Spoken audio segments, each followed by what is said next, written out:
Sixx Sense with Nikki Sixx. It's Nikki Sixx. I'm here with Jen. It is Sixx Sense. James Hetfield from Metallica is with us. New album, Hardwired to Self-Destruct. New single, Hardwired. How you doing, bud? I'm doing awesome, Nikki. Jen, how are you? Good. Good to talk to you, man. I like how the first single just came out swinging.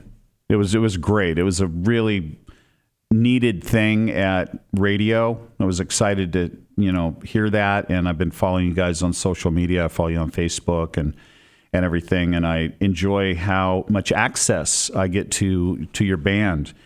And I was wondering if it was always like that for you. Were you always so open, like, to photographers, videographers and stuff, or was it just something you guys have grown into more? Well, I think it's a part of how it is now, and I guess we've always been pretty private people, but obviously there was a movie we put out called Some Kind of Monster that was a little more revealing than most movies and most bands have put out there. So we're getting a little more used to it. Obviously there's a private part that we like to keep private, but as far as the band goes, we know we're a fan kind of band, and we're fans of other bands and love that the access, and everyone wants to get close and know you. So I understand that. So it's all part of it. And yeah, Hardwired, the first single, like you said, was coming out swinging, and I love that. That was actually the last song written.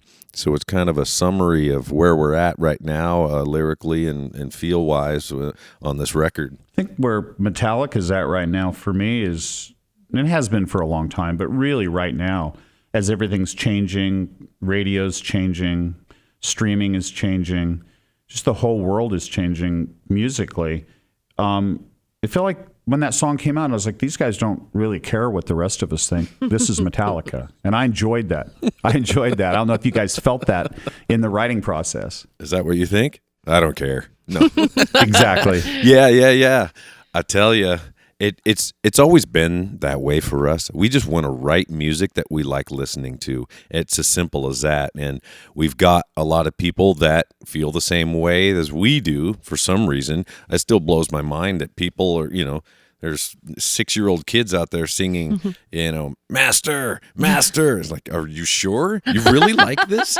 Wow. Okay. But we are writing music that we like to listen to. And we're fortunate enough to have some people that like listening to it too. It's honest. I think that any artist that you loved growing up and I loved, we like the honesty. I want to know more about the artist. I want to feel mystique. And I want to feel like they're doing their thing, not doing what some marketing person tells them to do. Right. Or really being dictated by the fans, which, obviously we're all influenced a bit by our fans, but it's not, we're not out to please every single person on the planet. We're an artist, and we're doing, you said the word artist, and it's so true. People forget that you're an artist, and you can't mold an artist. They're expressing themselves in the gift they've been given. So why do you want to change that? Even with people that we work with, hey, can you design the album cover? Can you do this? And, I don't want to tell them what I'm thinking. I want them, I'm hiring them because I love what they do, and I accept what it is, and they're able to speak through whatever gift they have. So there you go. Speaking of pleasing your fans and always being their band, do you find it really hard to please them as far as touring goes now? I mean, I feel like they just want you all the time, I tell you. It's nice to be wanted and needed. Right. I love that for sure. And I would love to be able to play anywhere and everywhere we can, but as far as my sanity and my body and health, mind, body, and spirit goes, we have to take care of ourselves, and we want to be as potent and sharp as possible. So touring will, it's going to be shorter and smarter and more potent is what we're up for. So, at this day and age in our where we are now, we're not going to be playing every backyard. So there's going to be a little more selective, but it's going to be out there and as much as we can. So, hopefully people will be able to travel and enjoy the whole package that comes along with it. But we're going to play when and where we can. And it is, I tell you, that is the coolest part about being in a band, is playing live. It's not the 22 other hours, getting around and doing all that. It's that 2 hours that's on stage, and that is golden to me.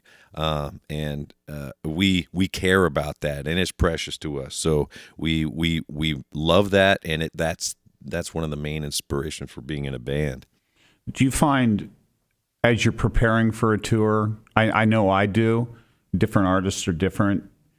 I really start to focus on exercise, mindset, food, because I take the stage really seriously. I kick off a lot of energy. I feel it's a responsibility for me as I'm in my 50s. It's not as easy as when I was in my 20s and I could have a hangover.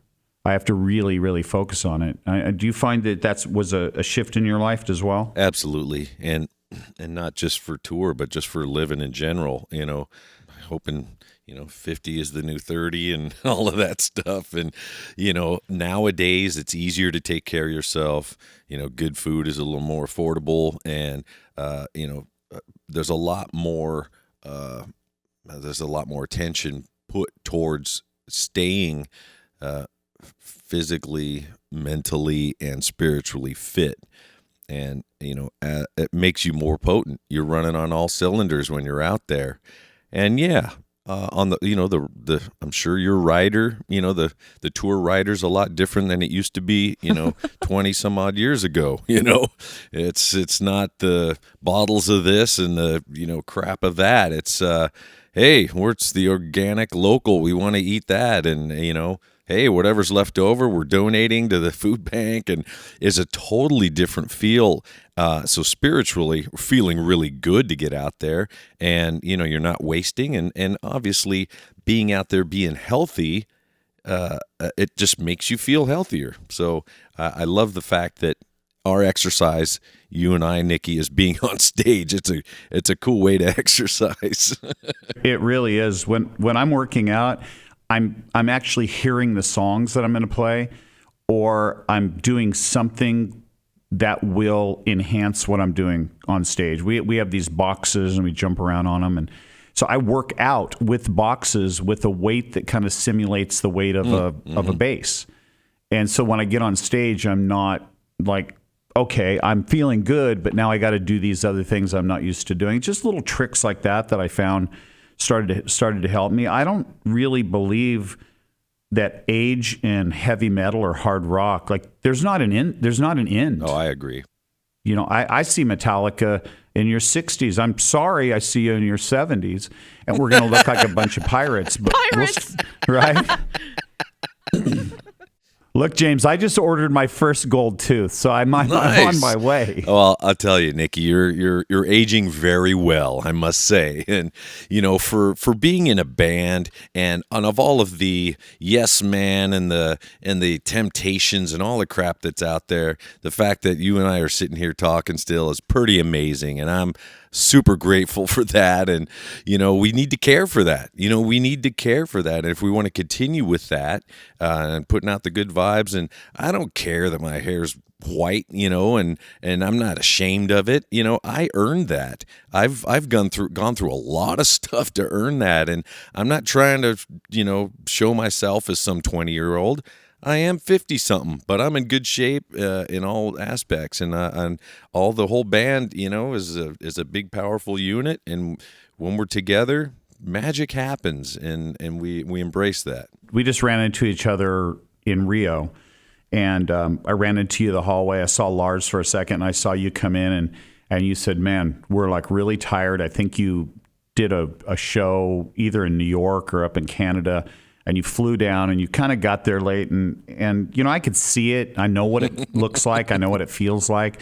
You guys are giving your all, and now you got to go all the way to the other side of the world. And what I was really impressed with was that you guys went in, and our dressing rooms were next to each other, and then you guys started playing. And I believe you worked up a bunch of songs that you hadn't played. I'm not sure if I was right about that. Well, that is how we that's how we feel good about ourselves and each other. It's the common bond is us playing together. And when we get into that room and warm up and feel like, wow, okay, we're okay. We're okay, and we're going to get out there and do our best. And that's all you can do, and they're going to get a unique show. I don't know how. Maybe you'll screw up. Maybe I'll screw up. Maybe we won't. That'll be pretty unique, but it's going to be what it is. Exactly. It inspired me, to be honest with you, because I came back from that when Motley ended, and I could never really get Motley to do that. That wasn't our thing for some reason. We weren't a jam band. No matter how we tried, we were a songwriter band. I would write songs. We would do it as a band. Everybody put their unique stamp on it. And I came back and I was talking to the guys in Sixx. I said, I saw Metallica, heard Metallica do this thing. And then later, I actually think I saw a video online of you actually there doing it. And it inspired me. We're like going to set up a room. We're going to warm up. We're going to play together, write, just enjoy that process. So it was great for me to see. No matter how tired you were, you still delivered. And then I was lucky because that show was broadcast. So I went back to the hotel and I got to enjoy a Metallica concert laying in bed going, okay. And it was great. You guys brought it. All right. So that was good. Laid in bed and put you right to sleep, huh? Room service and Metallica. There you go. Well, I couldn't sleep. But it did sound Thank you. good. I appreciate that.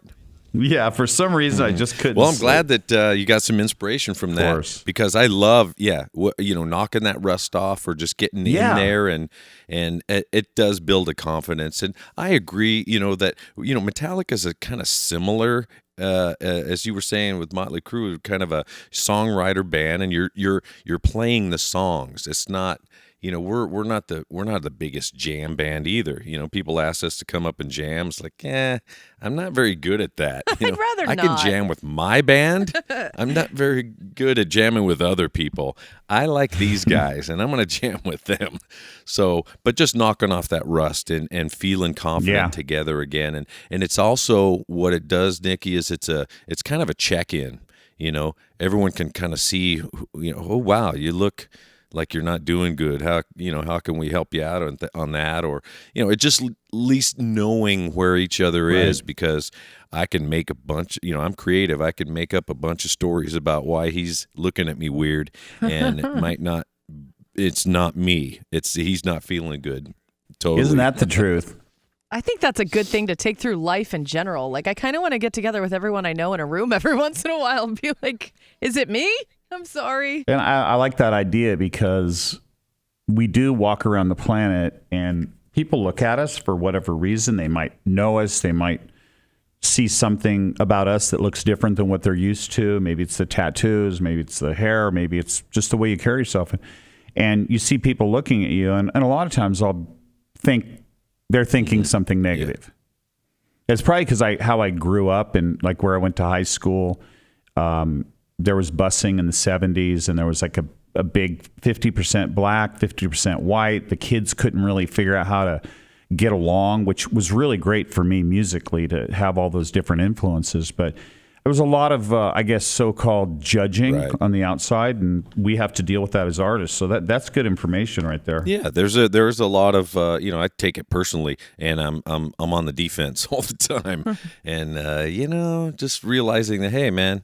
There's more lifeguards than sharks out there, all right? And I don't want to keep contributing to that part of it, Let's just get down to it. You tell me how you're doing, and if it's me, I'll change something, and if not, I'll help you get over it. Love that. So Hardwired to Self-Destruct is, of course, the latest record, and it's out November 18th. I've seen in a couple places that the record came together over a period of 7-8 years. Yeah. 2 years? Yeah. 5 years? Really? It took that long, huh? What went into that? All of that. what the hell were we doing? What were you Yeah, doing? what were we doing? God, I guess life was happening. Metallica's never fast at stuff. We are on Metallica time, and we take a lot of pride in what we put out there, and we don't. Contrary to some popular beliefs, we try and put out whatever's best, and the best we can do it. And it takes some time, sometimes it doesn't. But other lives are happening. You got four adult. Well, you've got four guys. You've got four boys. He wanted to say three. You wanted to say three. You've got four boys in men's bodies. Yeah. You're right. So I tell you, you try and do your best with all this stuff, and you got lives, you have kids, you have all this other stuff going on, and you make it work, and you got to have a good balance. And I tell you, life is great. Life is beautiful if I'm in the right mindset, and this album's coming out at exactly the right time. It's supposed to be now, and we're grateful that we can have it out there, and I'm glad there's still an anticipation around it because I'm pretty excited for people to hear it. Well, plus who you are 8 years ago is not 100% who you are today. Mm-hmm. I mean, if you're lucky, right, you're growing and you're going through stuff. So that inspires us lyrically and musically, but I would say probably more lyrically, wouldn't you? Yeah, the obviously the Hardwired song it's not new Shakespeare. I mean, it's pretty blatant and in your face. Yeah, and so when I say it's kind of a summation of the feel of the album, it's really simplistic, and we're always going to get feedback from people saying it's this, it's that, but that's just one little part of a 12-song record. Yeah, you got to ignore the 200 people on some websites that say this isn't their first album, or I got over that. I think when social media was really starting to get active, I would read that stuff and I'd start to question myself, and then I realized I just got to turn that off because you have to do really what you want to do. I wanted to ask you something. I'm a song title guy. Like I really have a hard time with a song that doesn't grab my attention when I read it. And you guys have those kind of song titles with Now That We're Dead, Am I Savage, Halo on Fire. That's fantastic. Confusion, Spit Out the Bone. Great. Do you have a list of song titles? Or do they just kind of come with the riff? Well, I'll tell you, Nikki, there's no one specific way. There are some things that grab me, or I'll be reading something and all of a sudden you put a few words together and that just looks cool. That looks really cool. Maybe it'll fit into a song, I hope. Yeah. And then other songs are more like, it's like your pet or something. It's like, why is your pet name Scratchy? I don't know. It scratches a bunch. You name the song after its character, and you just try and pick the best ones. And the band is pretty. They're pretty willing to let me do that stuff. It's like, hey, I write the lyrics. I want to name the song, but I'll, hey, what do you think of this? Here, I've got three different titles for this. What do you think? But I agree that song title is pretty cool when if you read something and you want to know more about it. It's like, what does that mean? I find that right. Open for interpretation and always very attractive. It's like a book title. Mm-hmm. You always grab the book. It has kind of a weird title. You think, what's going on in here? And speaking of books, obviously Metallica Back to Front. This thing looks fantastic. I've seen some interviews with you talking about it and showing some photos. Tell me about that process, because I'm excited to get this. I'm excited to know more about you guys in that way. The Matt, the guy who put this book together, has done a couple before. He did a book on Jaws, like the making of the movie Jaws, and it was a little piece of the boat, and the making of pictures, and found it super fascinating. And So that's how we hooked up with him, and he wanted to do, the first chapter of Metallica with Cliff up to Master Puppets, and around the Master Puppets time was so much was happening in a short amount of time. I'm sitting here thinking, when you asked me earlier, Jen, what took 7 years? Why did it take 7 years to make this record? In 7 months, some amazing stuff was happening back in the Master Puppets days. And so putting this book together, Matt was kind of a detective. I mean, he was digging deep. He was, pulling up bodies and finding stuff around that hadn't been out there before. Trying to find pictures that haven't been on the internet before is not an easy task. And, he was tapping fans, and doing detective work. Oh, this person has that, and ooh, that's got that. And so he did all this work and put it into something that's unbelievable, at least for me. If anything, I sit there and I can get nostalgic about the early days.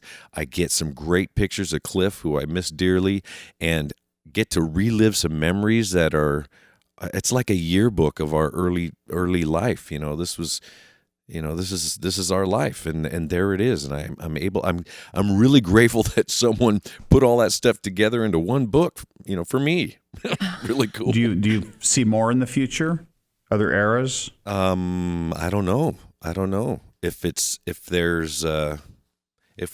guess if we make it to 70, maybe the Black Album will be the new Master of Puppets era. Fingers I don't crossed. know. Jesus. I'm up for anything, man. Adventures. Right. If I make it to 70, positive attitude there. Well, that's another part of me. I'm still working on that. I was looking forward to doing an interview on your 70th birthday. I can imagine what's like, hey, James. You're like, yeah, who's this? What? Yeah. No, Yeah. I'll be there. What? I do what anyway? How's your hearing? Because mine's not good. Oh, yeah, just ask my family. They're tired of repeating stuff.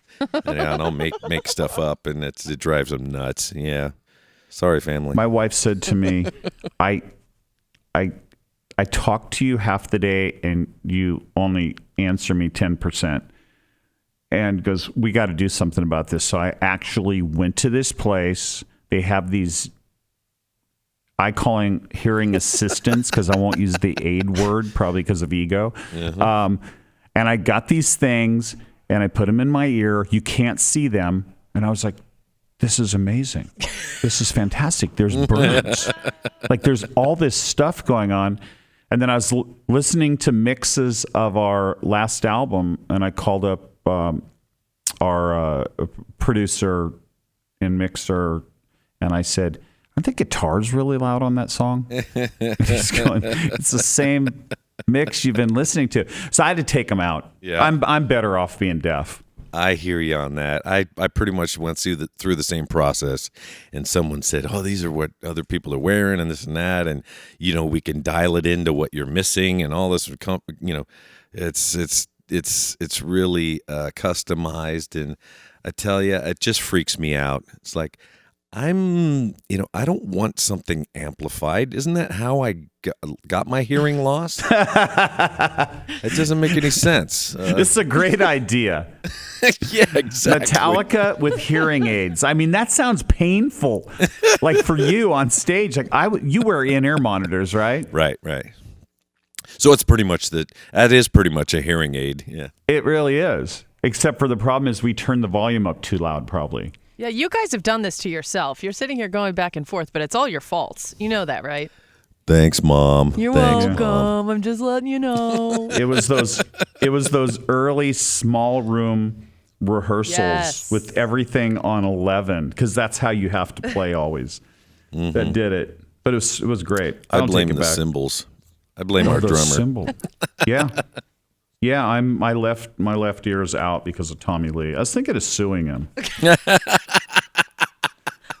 Oh my God! That's very American of you. Very. Motley's the kind of band that would sue themselves afterwards for hearing damage.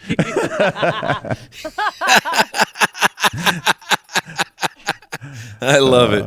That's dysfunctional great. till the end. Yeah. James, you got your master's. Yeah. We do, and it's hard to believe. My kids still flip out at that.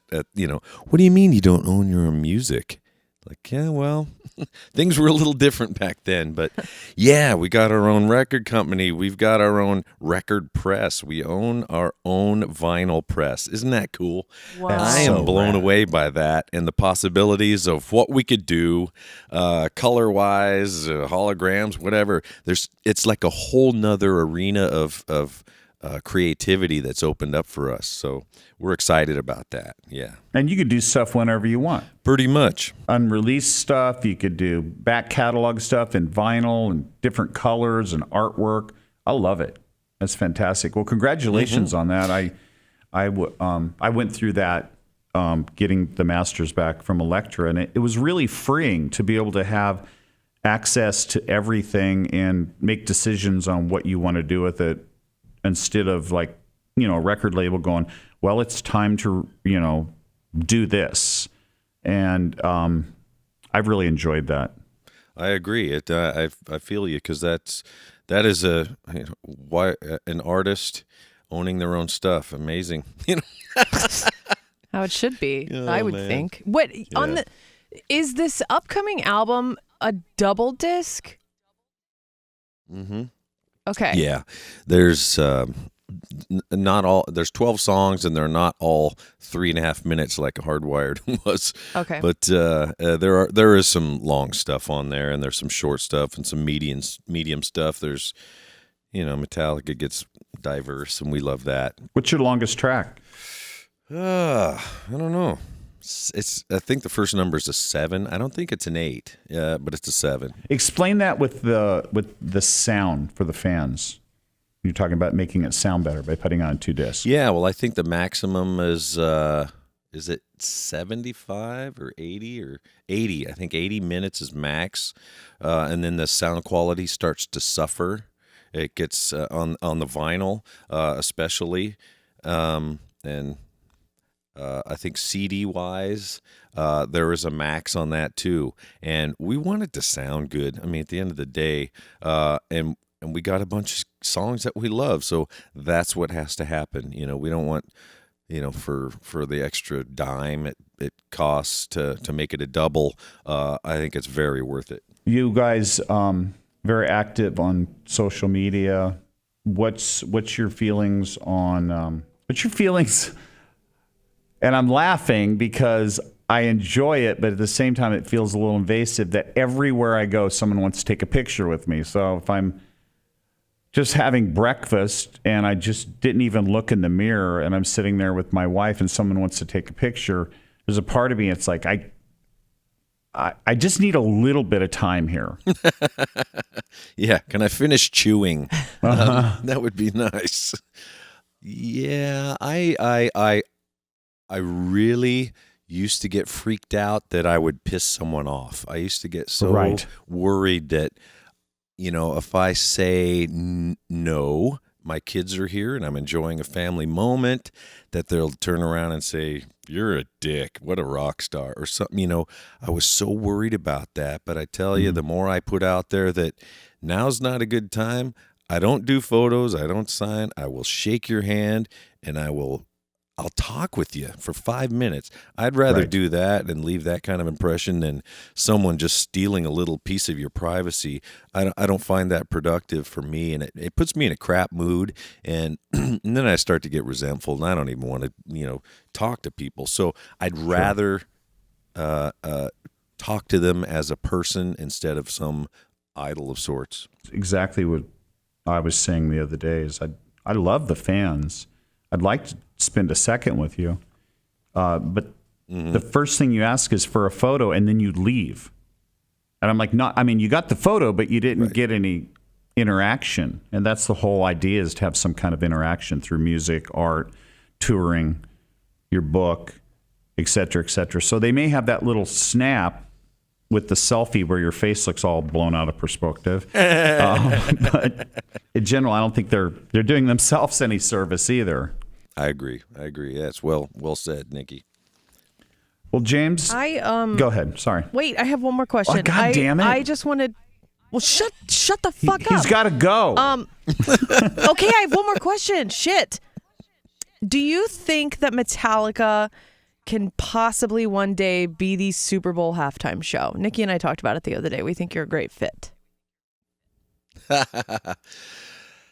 God, I kind of like what Adele said, and I don't know if you read it. That's like, I can't dance, I can't, jump around. I'm not an acrobat. I'm not a variety show. We are artists. We're a band. We love playing songs. We're not gonna, fly through the air on a sparkly star with a unicorn. Damn that's it, not us. That's what I was going to suggest. Okay, not again. Oh, jeez. Well, I can do that at home, but not on the halftime. I tell you, it's become less about music, unfortunately, and more about just a spectacle. And the fact that when we played here for the 50th anniversary of the NFL, and or right here in our hometown, and they didn't have us do it, that would have been the time. Yeah. Maybe that time has passed, and it's not a big deal. It's not on my bucket list so much. We got to play a show before that. We get to play national anthems, and we get to be part of sports stuff in a different way. And we love sports. We love the competition. We love the camaraderie, the team thing, and we inspire people that way, and they inspire us back. Us doing a halftime is not really, I think, contributing to the good of the sport. But I appreciate you and your vote for us to be doing You're welcome. that, though. You're welcome. You're Thought it'd be a good welcome. idea. I failed. Nice way to ruin the interview, Jen. You're welcome. Yeah, no, that's what I'm here for at the end. I like to wrap it up with a shitty question. You're welcome. Great. I think our producer's about to throw up. She's laughing. Oh, thank you very much for coming on, bud. Hey, I appreciate you taking the time out there in Regina to have you? I'll leave that one alone. Okay. Oh, come on. Yeah. It's a load. Nice I to know, hear your you're voice, dying. Nikki. Hey, you should come down to the studio one time and hang out in the studio with us, and we'll do like a full takeover with the show. It'll be a lot of fun. Cool. Sounds great. Well, right on. Thank you very much. Have a good rest of your day. I shall. Thanks, James. Thanks, y'all. Bye, Jen. Thanks, y'all. Bye, Jen.